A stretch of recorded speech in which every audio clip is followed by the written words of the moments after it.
అధికార పార్టీ అయినటువంటి Telugu Desam party Ibrahim bye గారిని కూడా వేదిక మీదకి రావాల్సిందిగా కోరుతున్నాం. యజ్ఞాని గారిని కూడా వేదిక మీదకి రావాల్సిందిగా కోరుతున్నాం.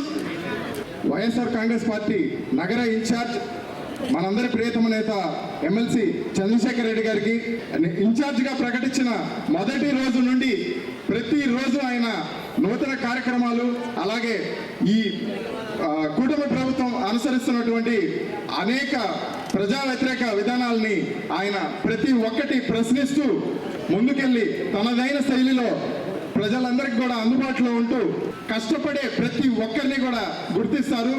ఆ గుర్తింపులో భాగంగా ఈ రోజు మనకి అన్న నారాయణ రెడ్డి గారిని 3వ డివిజన్ ఇన్ఛార్జిగా ప్రకటించడం జరిగింది.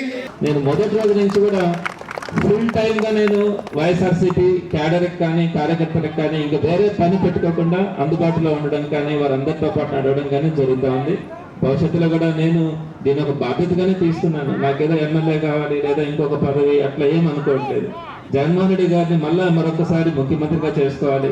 జగన్మోహన్ రెడ్డి గారు బాగా ఉంటే ఈ సమాజం బాగుంటుంది, 10 మందికి ఆయన సర్వీస్ చేసే అవకాశం ఉంటుంది. ఒక మంచి కమిట్మెంట్ ఉండే లీడర్.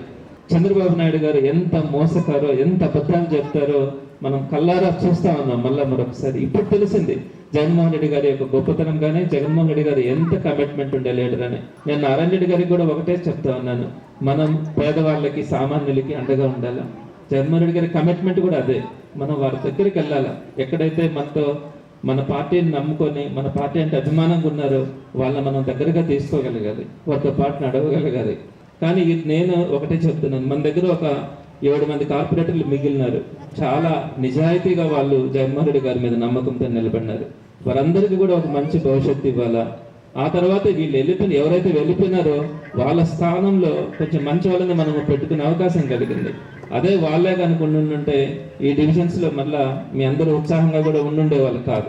ఇకపోతే నారాయణ రెడ్డి గారిని మీరందరూ కూడా సపోర్ట్ చేసి ఏదైనా చిన్న చిన్న ప్రాబ్లమ్స్ ఉన్నా కూడా వాటన్నిటిని నా దృష్టికి తీసుకొచ్చినా కూడా నేను సాల్వ్ చేస్తానని కూడా మీకు తెలియజేస్తాను. 3వ వార్డు కార్యకర్తలకి నాయకులకి అందరికీ నా నమస్కారం.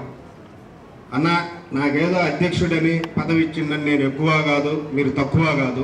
మనం అందరం కలిసి పనిచేసి పార్టీని బలోపేతం చేసి చంద్రశేఖర్ రెడ్డి అని గారిని ఎమ్మెల్యేని చేసుకొని జగన్మోహన్ రెడ్డి గారిని ముఖ్యమంత్రిని చేసుకున్నాము.